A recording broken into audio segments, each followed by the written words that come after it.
Հարցս ուղղում եմ աշխատանքի և սոցիալական հարցերի նախարարին։ Պարոն նախարար, վերջին մեկ ամսվա ընթացքում հետևելով ձեր Facebook-յան էջին էլ, ես նկատեցի, որ երկու խոշոր ռեֆորմներում տեղի է ունեցել փոփոխություններ, որոնք վերաբերվում են Լեռնային Ղարաբաղից բռնի տեղահանված մեր հայրենակիցներին, առաջինը զբաղվածության ծրագրերում և երկրորդը բնակարանային ապահովման ծրագրերում, որոշ համայնքներում 3 միլիոնը փոխարինվեց 4 միլիոնով շեմը,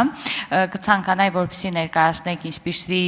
ինչքան դիմումներ ունենք այս ծրագրերում և արդյոք փոփոխությունից հետո դիմումների քանակը շատացել է, վիճակագրական տվյալներ եթե ունենք ներկայացրեք և հնարավորությունից օգտվելով նաև փոփոխության վերաբերյալ նորից իրազեկենք։ Հարցին կպատասխանի Արսեն Թորոսյանը, համեցեք պարոն նախարար։ Աշխատանքի և սոցիալական հարցերի հարգարժան նախարար, համեցեք։ Շնորհակալություն։ Տիկին Ղազարյան,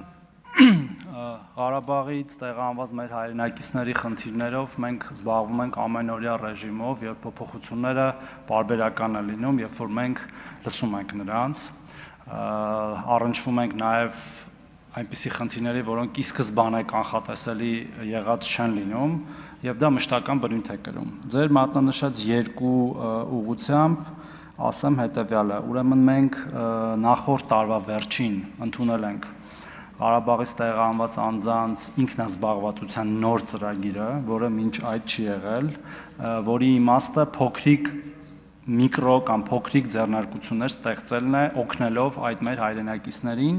ովքեր չունեն ֆորմալ զբաղվածություն եւ նաեւ ովքեր օգտվել են բնակապահովման ծրագրից, այսինքն անպայման պայման է բնակապահովման ծրագրից օգտված լինելը։ Պարզապես վերջի շրջանում մենք սկսել ենք արդեն դիմումների ընդունումը, որովհետեւ կառավարության որոշման ընդունումից հետո որոշակի գործընթացներ կար անելու, օֆերտայի հրապարակում, ակցեպտների ընդունում այն կազմակերպություններից, որոնք պետք է օգնեն մեր հայրենակիցներին այդ գործընթացով անցնել, ինչը իրենից ենթադրում է ուսուցում, բիզնես ուղեկցում եւ փոքրիկ այն իմաստով, որ ինքը փոքր ձեռնարկություն է դառնալու, մինչև 2 միլիոն դրամի կապիտալ ներդրում եւ մենք երեկվա դրությամբ ունենք արդեն 76 հայտ այնպիսի այն քաղաքացիներից, որոնք համապատասխանում են ծրագրին, որտեղ հայտերը շատ են, բայց բոլորը չի որ համապատասխանում են։ Մյուս փոփոխությունը, որը մենք պետք է ընդունենք վաղվա կառավարության նիստում, այսինքն դեռ չենք ընդունել, դա Երևանամերձ բնակավայրերում սերտիֆիկատների իրացման գնի փոփոխությունն է 3-ից 4 միլիոն դրամի, որը տեղի ունեցավ լսելով կրկին մեր հայրենակիցներին, անցած շաբաթ տեղի ունեցած համաժողովի ընթացքում, երբ որ մենք մեր գործընկերների հետ վարչապետի գլխավորությամբ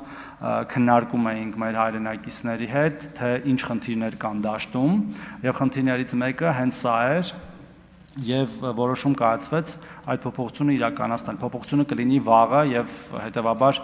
դրանից հետո մենք կտեսնենք արդեն թե իրացումների վիճակագրությունը, թե սերտիֆիկատներ ստանալու վիճակագրությունը, բայց այս օրվա դրությամբ մենք ունենք 5217 սերտիֆիկատ տրամադրված եւ 2336 սերտիֆիկատ իրացված։ Այսինքն 2336 ընտանիք արդեն ձեռք է բերել բնակարան եւ 5217-ը ունի սերտիֆիկատ, որից 2337-ը ձեռք է բերել, մնացածը ձեռքբերման փուլում են եւ այս թվերը աճում են օրեկան կտրվածքով, ասենք մի քանի օր առաջ դրանից մոտ 50-ով ավելի փոքր էր, ամենօրյա գործընթաց է, եթե արձագանքեք ու կշարունակեմ։ Շնորհակալ եմ, հնարավորություն կունենաք շարունակելու, բայց մի բան էլ ավելացնեմ, ձեր խոսքում անդադ նշում եք հանդիպելով, քննարկելով մեր հայրենակիցների հետ հանդիպելով, ես ինքս էլ հետևել եմ վարչապետի գլխավորությամբ ձեր եւ մյուս նախարարների հանդիպմանը, բայց այնուամենայնիվ կային խոսակցություններ, որ որոշումների կայացման գործում իրենք մասնակցություն չեն ունենում, այս մասով չգիտեմ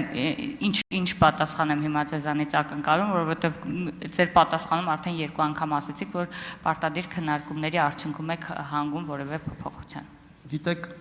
շնորհակալություն, եթե մենք չունենայինք այդ հետադարձ կապը, մենք օրինակ որտեղից պետք է ենթադրեինք, որ 3-ից 4 միլիոն դարձնելը կարևոր է։ Իհարկե կապը կա, հետադարձ, կապը ամենօրյա է։ Ես ինքս անձնապես իմ էլեկտրոնային փոստին օրական մի քանի նամակ եմ ստանում, վարչապետն է ստանում նմանատիպ նամակներ, պաշտոնական խողովակներով ենք ստանում, հանդիպում ենք, միջգերատեսչական հանձնաժողով կա դրա համար, բայց եթե մեր որոշ